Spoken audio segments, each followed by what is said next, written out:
Thank you guys so much for taking the time and jumping on. I'm Kate Shy. I'm one of the co-founders of Psyche Digital. Kelsey Parks is our other co-founder. Today, we are digging into something that I feel like it trips up almost every growth stage founder that we talk to, and that is whether their website is actually working for them or just sitting there and looking pretty. So a quick context on who we are. We are a marketing agency that's based in Southwest Colorado, Durango specifically. We plug into growth stage teams as an embedded marketing partner. We do strategic branding, tactical and scalable websites, and the ongoing marketing management that builds authority over time. The short version, we help you look like the industry leader that you are becoming. Looking at what we're going to talk about today, here's how we're going to spend our time. We are going to start with why ROI matters and how to think about your website as a hardworking member of your team. Then we'll get into the key pages and conversion tactics, so the anatomy of your funnel, CTA best practices, and what makes a site look investor ready and actually fundable. After that, proof of ROI, how to track it, set goals around it, and celebrate when it's working. And we'll close out with a quick note on SEO before opening it up for questions. So that's a lot to cover today, but we are excited to jump in to all of that. And we're going to start with ROI matters. Put your website to work. Your website really does affect your bottom line. That's a full stop. It's not just a brochure. It's not a nice to have. If it's not actively working, it's costing you. And so that's why we spend some time on this. I want to start by talking about a framework. This is something that we developed at Psyche Digital, and it is the foundation of everything we do, not just websites. Every program we run, every strategy we build for a client, it runs through the same framework, which is visibility, credibility, and authority, or the VCA framework. Visibility, a little bit of definition setting here. Visibility is showing up where your audience is actually looking. So that could be Google, it could be ChatGPT, it could be social media, wherever they are searching for you now. Credibility is the content and the social proof that earns trust once somebody actually finds you. And then authority is what happens when you're not just found and trusted. You are actually the one that people point to as the expert. So when you stack all of these up, that's when you really get this business growth. So that's the model. Now, why am I bringing this up on a website webinar specifically? Your website is the one place where all three of these elements have to work together at the same time. It's often the first visibility touch point. It's where credibility gets built or lost in about 5 seconds. And it's the clearest signal of authority that you have. It's either telling people that you are this leader in your space, or it's telling them that you're not there yet. And a gap in any one of these three shows up on your site before it shows up anywhere else. So as we walk through the rest of this whole presentation, we want you thinking about your own website through that lens. Not just does this page look nice, but which of these three pillars is it actually doing right now? So quick poll. Does anybody have a sense of which of these three pillars feels weakest for your website right now? You can drop it in the chat. You can unmute really quick. Or you could stare at me and not say anything. Okay, I'm going to follow up on that. Oh, visibility, perfect. You're feeling like you're not showing up in those places. And Lance said authority. Awesome, awesome. Okay, so we're going to be diving into all of this. I'm going to hand this over to Kelsey because she is our resident website expert to take it on from here. Oh, and then Mike shared he doesn't have a website built yet. This is perfect, a perfect webinar for that pre-website stage as well. Yes, that's what I was hoping. Yeah, awesome. All three for James. Awesome. Love that. Well, thanks so much, guys. All three for Heidi. Cool. All right. So a strategic website, as Kate said, totally impacts your bottom line. Your website can and should work like a member of your team, right? Someone out in the wild supporting you, working towards your business goals. And the website can and should support revenue generation and procuring investment if you are looking for private equity or VC. Your website should help you capture leads, tell a compelling story, your story. It should build trust and establish your reputation. It can help guide growth with metrics and analytics. You can track a lot of fabulous data. And it should help do some of the work of converting interest into some kind of action by the people that you want to connect with. In marketing, we talk a lot about a funnel, and I wanted to take a moment to outline the basic structure of a funnel and talk a little bit about what the different stages represent. Every page on your website impacts different stages in this funnel, and I'm going to talk about that on a page-by-page basis. So here is the basic funnel that marketers think about, all the way from awareness stage, which is becoming knowledgeable that you exist. This is that basic visibility. Interest, where they're understanding what you do more, maybe understanding how you are differently approaching a problem. Appraisal is where comparison might be occurring to competitors or other options. Action and confirmation is demonstrating an interest in further embedded action. Options, maybe slightly before the final stage, which is conversion, becoming a customer or an investor. On the website, in website language, we might talk about these things in this way. So a visitor to the website is in the awareness stage. An engaged user, they scroll, they click on something that is demonstrating interest, and they're in the interest stage. Converting into some kind of lead, subscribing, filling out a contact form, could be this appraisal and desire stage. Becoming an engaged lead, meaning they do another action outside of that initial subscription. Maybe they are clicking on a newsletter link, they're coming back to the website, they're visiting multiple times. That would be this action and confirmation representation. And then becoming a customer or becoming an investor is conversion. And that's ultimately where we see this monetary investment happening, this monetary return on investment, the investment in that equation. When we are promoting action on a website, we are actually providing calls to action. And often these are buttons or links on the website, but you are asking someone to do something.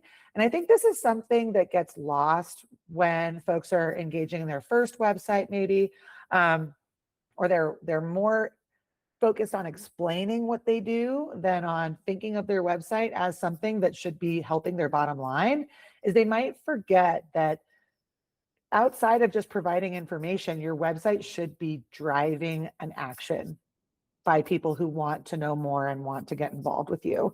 So the call to action is a really important element of a successfully working website for your business.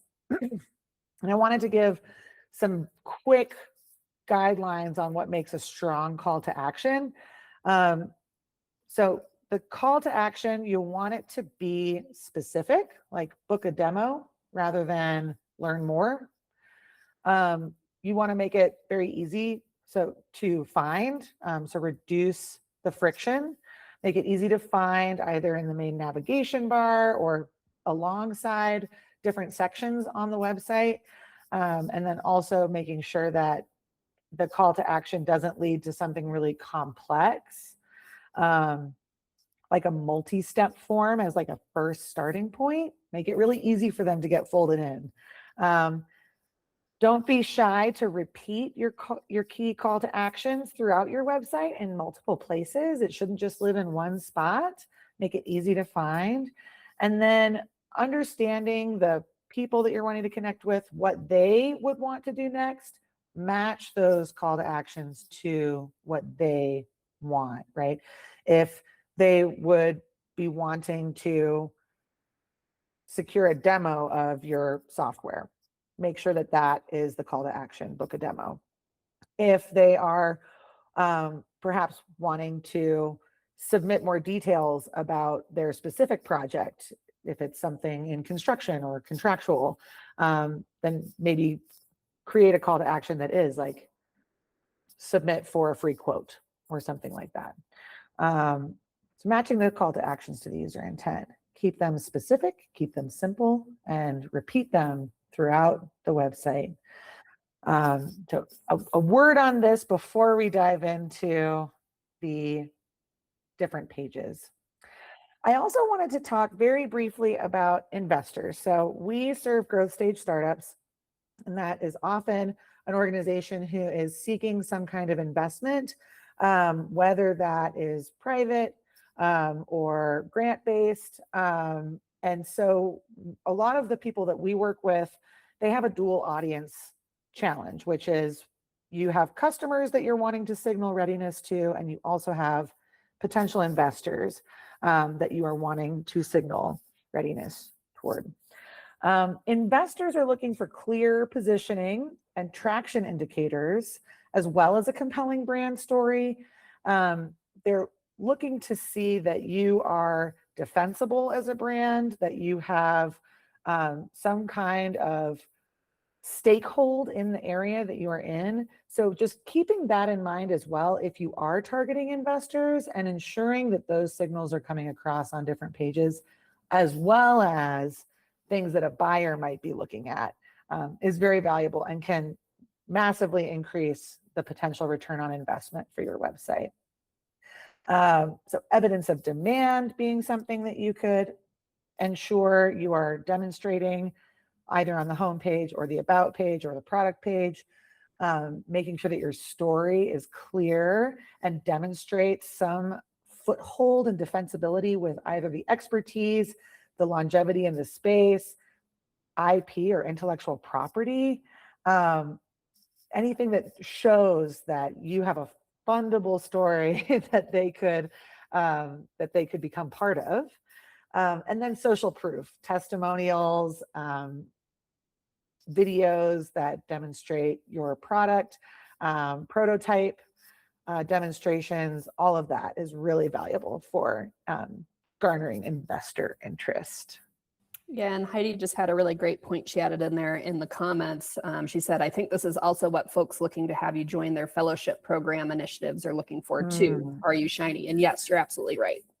Yes, 100%. I think a lot of these points may also apply to talent that is looking to maybe come into the fold. If you are co-founder hunting, if you're looking for talent to join the team at an earlier stage, these things are also relevant for that. So yeah, very relevant to a startup. It's not just about the buyers, right? Like the biggest return on your investment could be finding the right person to join you or get into that fellowship or get into that portfolio, that VC portfolio. So not all about the shopping cart in essence.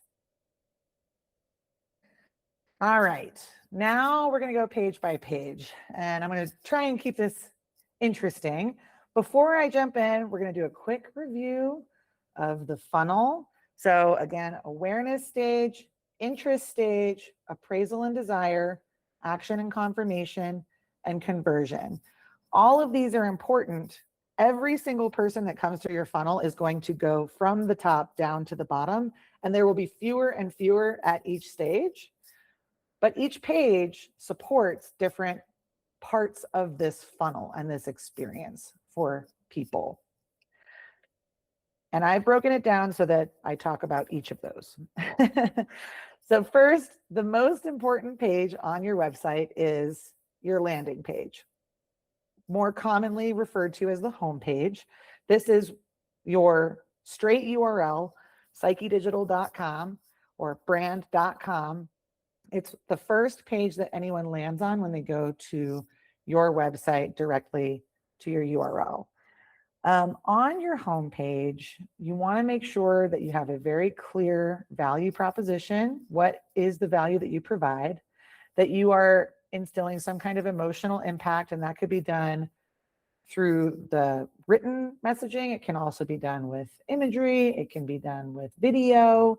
It can be done with infographics and graphics, but you're trying to get some kind of emotional draw happening. And then the homepage, you want to build clear pathways to target information and actions. So kind of thinking of like Hansel and Gretel, like leaving breadcrumbs, going to the different places that people might want to end up. So really clear navigation in the top.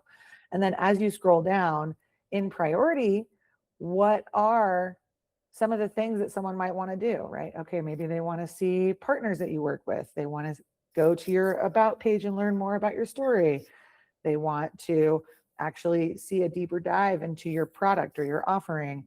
So you're having sections that drive people to those other areas on the website where they can get deeper information.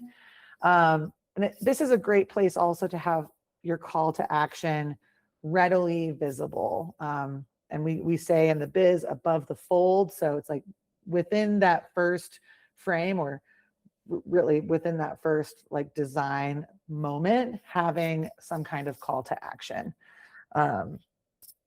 This page supports everything in the funnel: awareness, interest, appraisal, action, as well as conversion. Your homepage, if you just have a really good landing page and nothing else, you can generate conversion. That should be kind of part of your thinking. Like, I could have someone become part of my ecosystem from a strong landing page. Some things to avoid: certainly be mindful of too much text. Certainly be mindful of focusing on features over the value, like getting too much into the nitty gritty. There are other sections of your website where that is going to be the right place. Really, the goal here is to create that emotional draw, to explain the value that you are providing, and then to generate some kind of action that demonstrates interest. Who thinks that, what do folks think the second most important page on the website might be in this context? Once you have your homepage kind of dialed in, what would be the next highest value page?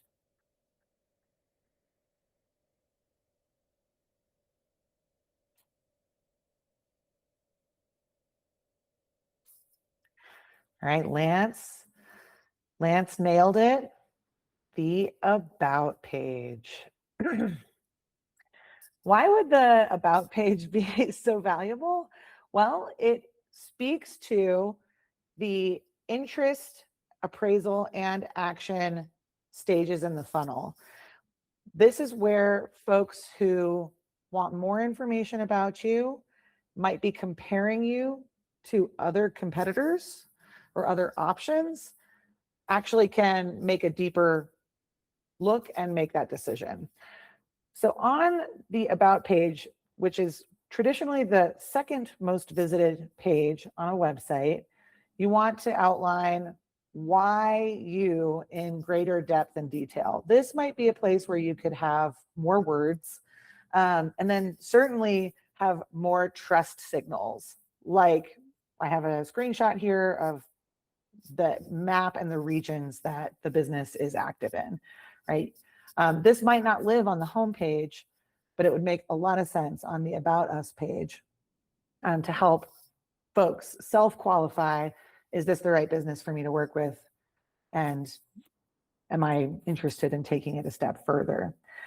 And then one thing that I think gets missed on the About page often is folks might focus on this as being my story, like who I am, what the business is. Also on the About page, it's a great opportunity to build in some kind of action that can be taken, whether that's subscribing to the newsletter, submitting an inquiry, or even like booking a demo or signing up for a free quote. You want to make sure that the call to actions are on this page as well, because someone might be making the decision while engaging with this content. Okay, this is the right place. I want to work with them. Awesome. This is a key page for establishing that credibility. Next is your product or service page. So especially for technical founders, if we have any technical founders in the room, the impulse can be to start talking about all of the features and the benefit, like the things that your product does and the way that you're different right off the bat. But when it comes to human psychology, we actually want to talk about the benefits and the outcomes that are going to matter to me first over the features. So on the product or service page, ensuring that that value proposition, the outcomes and the benefits is very strongly established. But then also, this is where you want to dig into the features and the differentiators and the things that make you or your product or your offering you. You can get wordier. You can have a longer page here with more sections to get to all of the details, the nitty-gritty details that you think would be important for someone to make a final decision to work with you. But I think it is important to keep in mind, like, what are the outcomes that this person wants? What are the pain points that like we're addressing, and kind of focus on that first before getting into the checkbox table, comparing you to the other options, for example, right? But this is where that lives too. Another just reminder, because it can be easy as you're, treating this maybe as like, okay, this is the in-depth, like brochure style thing that's giving all the details about my product or my service. Don't forget to include call to actions here too, driving people to the action you want them to take, whatever that may be, right? Tied to their intent. The product or service page is awesome because it supports interest appraisal action, and it can also support conversion. Especially if you have an e-commerce site, the product page, this is where you should be able to put it in the cart, right? It's like, yes, I will buy this. Thank you very much. Conversion. In a service-based business or B2B, this is where you really want to make it easy for them to either request a quote or request a demo or book time with you. Because oftentimes this will also be a spot where they're saying, yes, that was what I needed to make this decision. I'm ready to work with them. Don't make it hard for them to take the next step. Make it effortless for them to take the next step here. Next up, we have pages that are specifically designed for sale or lead capture. So I saw a couple of people talk about like the contact page, right? Or sign up. That is the example of this page. And you do want that to live in its own page. You can embed the contact form on other pages as well, or the request a quote form or whatever. But the idea being that there is this spot that's solely dedicated to providing information and converting, like scheduling something, putting in an inquiry, asking a question. This shows the interest, so that action stage of the funnel. I'm interested, I'm an engaged lead. This could also support conversion. If you're an e-commerce site, this would be like the actual shopping cart where you're checking out, right? But for service-based businesses or B2B, this is where someone could take that next level and book time with you or reach out or connect with a human and take it to that next level. Obviously, B2B is tough when it comes to like the full route of conversion, because a deal might take months to close and go through many stakeholders. But as far as your website as a workhorse for you goes, you want it to be very easy for them to get in front of you as a founder or your sales team if you have a team.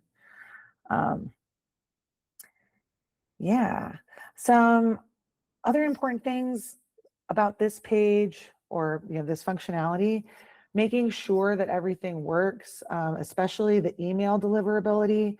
We hear this a lot from folks that we work with. It's like, oh, I don't want to put a contact page up because nobody ever responds to contact page submissions.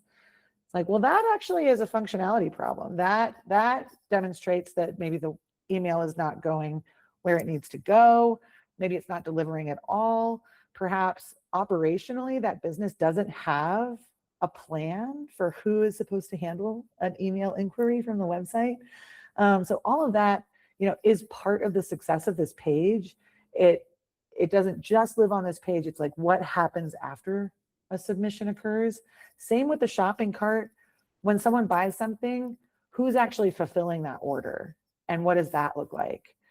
That some of those things can be managed by the website, but it does require foresight, and then it also requires testing. So run tests, right? Like go through the motions, fire alarm, fire drills in your company to make sure that all is operating well. This is the opportunity where if you're responsive and you're actually honoring that interest, you're more likely to see that investment all the way through. Awesome.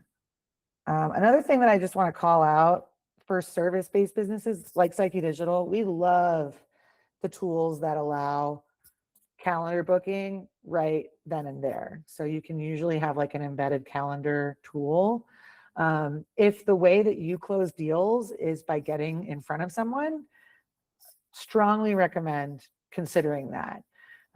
There's a little bit of like weirdness at first of like setting up your calendar so that people can't just like book you during dinner time. But once you do the work of getting your schedule set up and that calendar tool set up well for you or your team, it is so powerful to be able to just see things come on your calendar and then have those conversations live, right? Basically taking the role of an executive assistant, getting meetings booked on your calendar. Any questions about this page? So I can imagine that this might be one that folks have a lot of interest in, is forms or carts or booking tools or any of that. So this like conversion functionality on your website. Yeah, go for it, Mike. So I would assume you'd want on every page, like have a prominent button right there that says like book now or start now. Totally. And that's what I mean as a call to action. The CTA, you want a button that like drives people to this page. And it could be even in the main navigation menu, right? So like on this example, this is a B2B client that has like very long sales cycles and huge in-person efforts that goes into closing a client. So their button on their main nav is for logging in for their existing clients to log in. But this very easily could be get a quote, book a demo, schedule a call, right? So that would be one way to have it prominently on every page, is have it in the main navigation menu.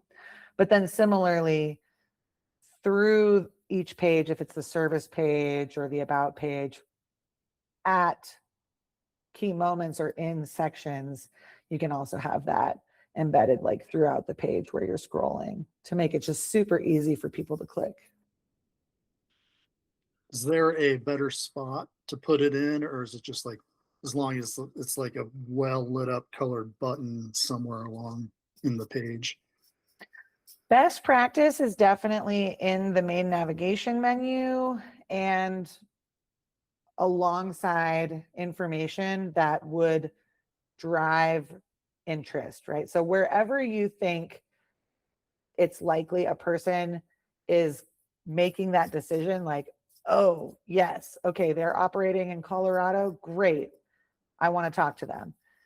Having the button where you think that decision is occurring so that they don't have to go hunting for it is the other best practice. And that could take some testing too, right? It's like, oh man, I have like all of this activity happening on my website, but no one's actually filling out the form. Okay, well, is the button easy to find? Like, is the quote form really easy to get to? Is there any way that I can improve that navigation? Or if conversion isn't happening, maybe the messaging needs some work, right? It's not the navigation, but those are all things to like test and consider. Great question. Awesome. I am going to talk about a page that not everyone in the room is going to need, but some might. You may opt to have an investor specific page on your website that talks about the investors that you have in your team, the portfolios that you're part of. And this might be a credibility page for other investors looking. It might be a credibility page for talent that is considering working with you. It's like demonstrating we are backed. This also could be something that you're using to like garner more interest if you're moving from seed into Series A or Series B. So this would be a page where you want to, again, have a really clear value proposition, showcase your successes and things that demonstrate your readiness, like your market size, demonstrates your traction, shows that you have maybe patents pending or various intellectual property. This would be a place to showcase that. Potentially to have your investor deck available for download. Always make that gated, so someone has to put in their name and email address and maybe answer some questions about themselves before having access to that sensitive document. Like, especially if you are in a highly competitive industry, you might not want just anyone to be able to download your investor deck. So making it gated could give you that option to send it or not after they request it. And then you do, of course, want a clear to action. Maybe that's contact us, right? But I want to make a note about that, is that you actually cannot solicit investment except in a few cases, a few types of investment rounds that you are doing. So you don't want to say, we're looking for investors. That, according to securities law, is a big no-no. I'm not a lawyer. We have a great lawyer in our, a couple of great lawyers in our fold that we'd be happy to introduce anyone to if you are wanting to learn more about what is legal, what's not when it comes to marketing for investment. And we actually had a great webinar the beginning of this year with Seth Garden-Schwartz about IP and defensibility and all that too. But as a rule of thumb, this page is existent to signal that you are backed, or that you are working with partners, or that you are doing a kick-ass job and boost your credibility, but you're not actually soliciting for investment on this page. I see something come through from Brandon. I notice a lot of websites do not offer a choice to link calling the business directly, only to email to schedule the meeting. Recommendations to include one or both options. For me as a consumer, I find it limiting. Oh, that's Brandy. Hi, Brandy. I didn't see your face. Yeah, I think that depends entirely on the way that you want to operate your business, and what's important to your audience. So if your audience is comprised of folks who prefer a phone call, it would definitely behoove you to have the phone number that they could call to connect with you, right? So in the case of King Energy, which is commercial and industrial solar program, like a lot of the stakeholders and decision makers in large commercial or multi-tenant properties, they want to get on the phone. So the phone number is the first thing you see. Now, there might also be businesses that need to have everything recorded and they need that paper trail. So the next there would be email, right? So that keeps that paper trail. And then an even maybe smaller portion of their audience would be apt to submit something through the form. But we made it too so that this form had different options for reasons for reaching out. So this could also be a way to get in touch with support. If you're an existing customer, this could be a way to do a lot of different things. So it depends on your audience, right? I think there's also a note here about audience preference, like a lot of times if you have a millennial audience, there is a well-documented fear of phone calls. So if your only call to action is a phone call, you are not going to get conversions because people are not going to do it. But maybe texting, having a text option is a good option there. That's a good one. Okay. Yeah. Yeah. And then Thank you. I completely agree with you. Is like sometimes brands just, I don't know, they might think that they want to take it easy street and they don't want to be interrupted, or, you know, and that might be signaling the wrong things to the audience. If you don't have your phone number up there, it's like signaling this protective, like, oh, I don't want people to just call. Like that might, to the wrong audience, like signal that you shouldn't be trusted for someone who thinks that's important, right? And that's totally fair as well. Great question. Thank you, guys. Cool. Whoa. I wanted to touch on SEO, and this would also be applicable to GEO, generative engine optimization, which ties to ChatGPT, Claude, Perplexity, all that good stuff. Also search everywhere optimization, that's that SEOE. So that's on LinkedIn, on Instagram, on Reddit, on other platforms that are also indexed by Google. So looking at all of this as the general world of findability, when it comes to your website, the return on investment is heavily impacted by how findable your materials are. So ensuring that you are following basic or best practices for searchability, findability, making sure that your website is indexed, ensuring that you are thinking about the way that your audience is going to be looking for you or asking questions about your offer or product, and then developing content with that in mind, not just on your website, but on other areas as well, like LinkedIn, like Instagram, like Reddit, YouTube. That has huge positive impact for the return on your investment of your website. So just really important to think about as well is, can I be found on Google? That's a big reason that one would even make a website. And so just ensuring that you've got your bases covered on that front is super valuable for the value. Awesome. Thanks, Heidi. Have fun at the AI workshop. All right, in the last few minutes, I'm going to quickly touch on some metrics that can help you demonstrate whether you are successfully driving people through the funnel to conversion. All of these you can track for free, and you should, from as soon as possible. If you don't already have Google Search Console and Google Analytics set up on your website, that is something that you can do today that will drastically increase your potential ROI on your website. It's free to set up. Most web builders, it's very easy to integrate them. So Google Search Console and Google Analytics. What we recommend looking at, there's tons of metrics that you could look at, but these are the core ones.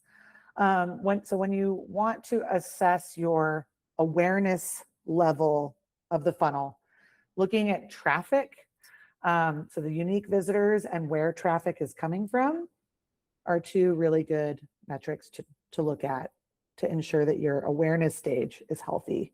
How many people are coming to your website? Where are they coming from? How are they finding your website? On engagement, so getting to that action appraisal section, looking at bounce rate. So when people come to your website, are they leaving without taking any action or scrolling or clicking? You traditionally don't want to have a high bounce rate because that indicates people land and then they leave right away. That might be a signal, okay, I need to work on my homepage, my landing page, to make sure that it's saying the right thing. Or maybe my marketing strategy is actually driving traffic that's the wrong traffic. So how am I getting the word out about my website and driving people there and getting the right people there? Looking at pages per session can also tell you how engaged someone is. If they visit multiple pages when they come to your site, that's a good sign.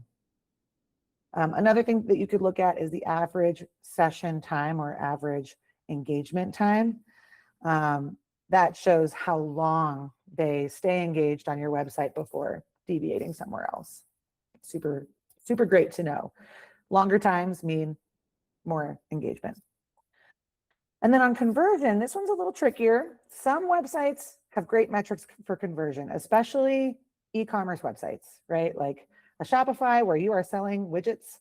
You should be able to see a lot of interesting data about your conversion rate. So how many leads or how much of your traffic turns into customers, right? It's a little bit tougher for B2B or service-based businesses, but you can track it by essentially looking at how many actions that you want taken, how many form submissions, how many subscribers, how many downloads of your lead magnet, how many calls booked. So that your traffic divided by that is what you could establish as your conversion rate. And then the idea being that you would be tracking that. In some cases, the conversion, you might also need to be tracking that manually through your sales process. So, hey, where did you hear from us? Like, what made you want to get in touch with me? Actually verbally asking that when you're talking to someone, and then being able to attribute that to whether that was something that was on your website. Oh, I read this great blog article that you wrote. Da, da, da, da, da. Okay, great. So that's like a lead from our website, right? and determining that. And then last but not least, the very bottom of the funnel, and this helps with your real return on investment calculation. What revenue is actually coming from web leads? And this is maybe the toughest one to know if you're not an e-commerce website, but you can in your operations build in knowing where someone entered your sales process, whether that was through the contact form, whether that was through some other, like a subscription on the website. If you can attribute revenue to the website, then that can give you a real boost. Another way that we like to do this is, again, just asking, like, what made you want to work with me? Like, where did you hear about me? And in some cases, there may be signals that they saw on the website that made them take that final leap. Yeah, so in terms of tracking all the way through a deal, you might use your CRM, your customer relationship management tool, or your good old-fashioned spreadsheet to kind of track where your clients came from and have some visibility into that.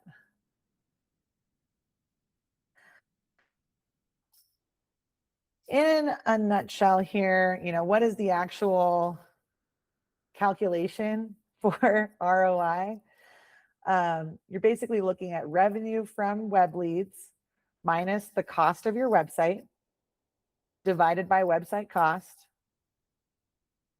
But I think some things to keep in mind as well, right? There's the cost of the website in dollars, but there's also the value that you're driving in addition to the revenue from your web leads, right? So what other ways can your website provide a return on investment? Saving time of your team, right? If you have a booking widget on your website that enables people to schedule time directly on your calendar, that saves however much back and forth of getting that meeting scheduled. For example, getting an email in the hands of the right person so that they can actually take action on it, that saves a lot of time. It promotes investor interest, which could have untold value in terms of capital and more, and wisdom and support. It could support your overall pipeline growth, like getting even secondary leads, like not your ICP, your main customer profile that you want to be targeting, but it could be later down the line, you might want to be serving different folks. Your website can help you build these subcategories as well that later you might be able to leverage. It could help your close speed, making the conversations shorter by demonstrating your credibility and your authority in the space, making those conversations faster, make you more confident. If you are confident to send people to your website, to direct people there, that can make a huge amount of difference in terms of your bottom line. And then averting mistakes. I'm a data nerd, so I like this one.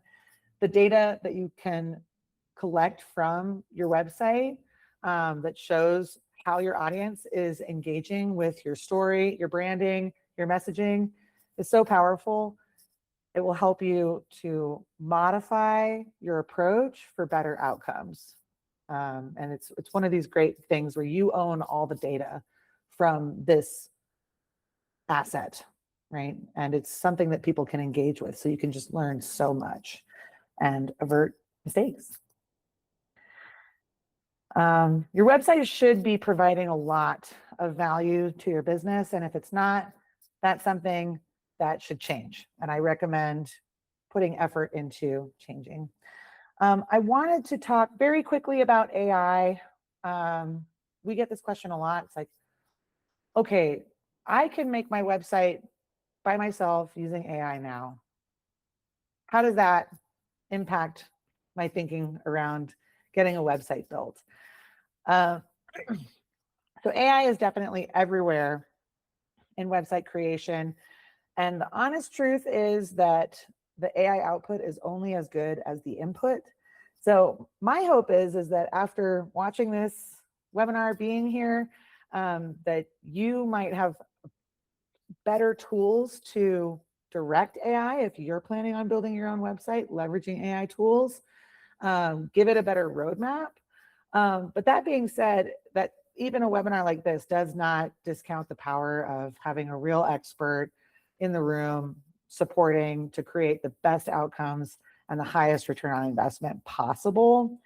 It can save you time. It can get something launched sooner. And I think one of the real values of being able to integrate AI into your website development and website editing is the ability to test new things more rapidly. You can try things out. So for early stage founders, I strongly recommend working with AI to try out different landing page configurations, maybe get something out there that you can get genuine feedback on and make improvements.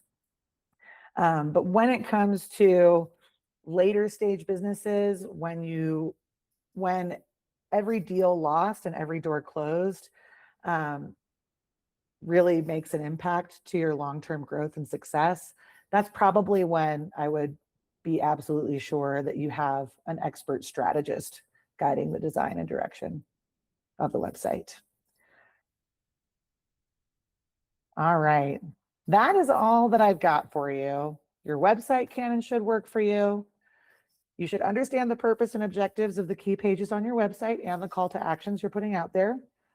And you should absolutely track and measure your KPIs. And one important note, celebrate your successes. Even if the success is finding that something isn't working, celebrate that, give yourself a pat on the back. Design is not just what it looks like and feels like, design is how it works. Steve Jobs said, couldn't agree more. If you'd like to talk to us about your website, book time with us right now. We'd love to take a look. The Ignite call is not a pitch, it is an exploration just to see how we can quickly add value to you. And then I'm going to open the floor for questions. We've got 9 minutes left. If anybody would like to dig in on anything that I talked about. I just want to say thank you. That was great, you guys. That was a fantastic Oh, presentation. Really good. yay. Thanks, So Brandy. Appreciate that.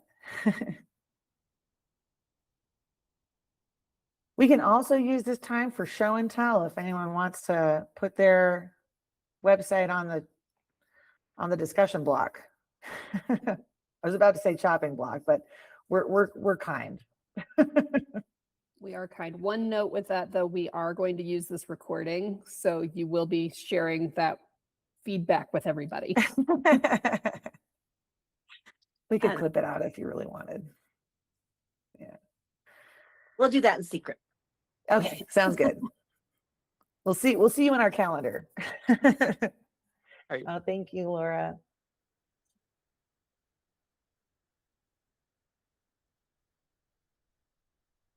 Anybody think their website is awesome based on the information that was shared here? You're like, yeah, my website's more of a workhorse than I thought it was.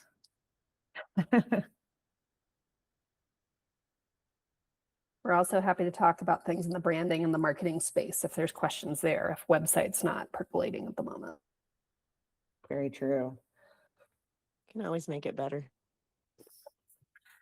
I'm actually thinking now that makes sense, and Amy's on this group, is just kind of at Lee's group having everybody test your as a ask, test one. Yeah. That would be kind of cool. Well, and actually, I did an AMA with CrowdSolve that Mike is a part of a couple weeks ago. And in my slides on that, I actually had like a list of questions that you could ask. I'm going to pull that up. I'm going to go for it. Let's do it. Because asking like, what do you think is fine. But what's better is asking for specific feedback. So if you send your landing page or your website to an advisor or a potential customer or someone that you trust, here's like a list of 10 questions that you could ask to get at different answers. This is probably a good one too, if you want to go that route, which I highly recommend. Like, ask people you trust, ask potential customers, ask advisors if you are blowing it on the website. Love it. Right? Love it. Yeah. Yeah, so feel free to screenshot this. We'll also send the replay to everybody. So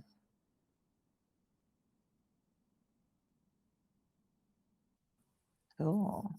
We have a comment here, Lance. We feel pretty strong about ours. Grasshopperhealth.com. Awesome. Love that. And look at you, you're going to be getting traffic. Beautiful. Okay, I love this.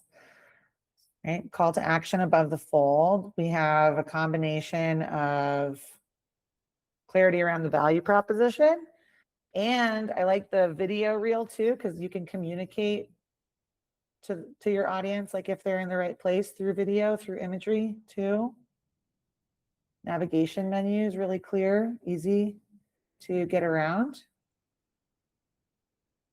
Proof, social proof, credibility building with the icon carousel. That's great. Yeah. I think one quick potential improvement could be looking at the call to actions that say learn more. Could there be a more specific call to action? That could be an option for improvement, but maybe learn more is what your audience needs to do. Generally though, we like the learn more is like an orange flag. It's like, oh, maybe we're not taking full advantage of this visibility here. Cool. Beautiful. Really easy to navigate. Subscribe. Oh, this is one thing too, just since we have a couple minutes, I will just say, subscribe is something that I would recommend every website have. Obviously, like just a subscribe button might not get a lot of action. And if you're not planning on sending emails right away, you might think, oh, I don't need to build my email list. But nothing is worse than deciding that emails are a right approach for your business from a marketing standpoint and not having an email list. And your website can be like passively helping you build that, even if you're not ready to use it yet. So I love that. And then Mike is asking, what would you suggest over learn more? Yeah. So what for Grasshopper Health, what is like the first step to having a conversation or getting in the fold? I see get started here. So it might be get started, or might be, let's see, explore how Grasshopper Health can help you take the next step. Yeah, so if your main clientele, they're wanting to know how they can work with you, than it might be get started. Or if you're really calling for like a specific clinic in the healthcare space, I know we used to do things. I was a marketing manager at Mercy Hospital for a long time. We used to do things like get your clinic on board or connect with our clinic administrator, something a little bit more specific that way. Mhm. Great one. Yeah. Get a quote is always nice if people are like cost conscious, and they're like wanting to know the money side. Get a quote. For us on our website, we have the book a call. For us, everything starts with that first conversation, you know, schedule an Ignite call.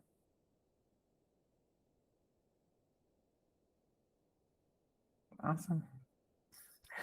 Anything else, you guys? Obviously, don't be shy to reach out to us outside of the webinar too. Yeah, I'd say if you do have any like specific questions about your website or even where to start with your website, start with that booking a call, that Ignite call. 30 minutes. We can, if we are not the right people to support you, we will point you in the right direction. But we also, a lot of times during those calls, really dig into the details about what you're trying to get solved. You Thank guys are you, the everybody. best. Thank you for being here. Have an awesome rest of your Thursday.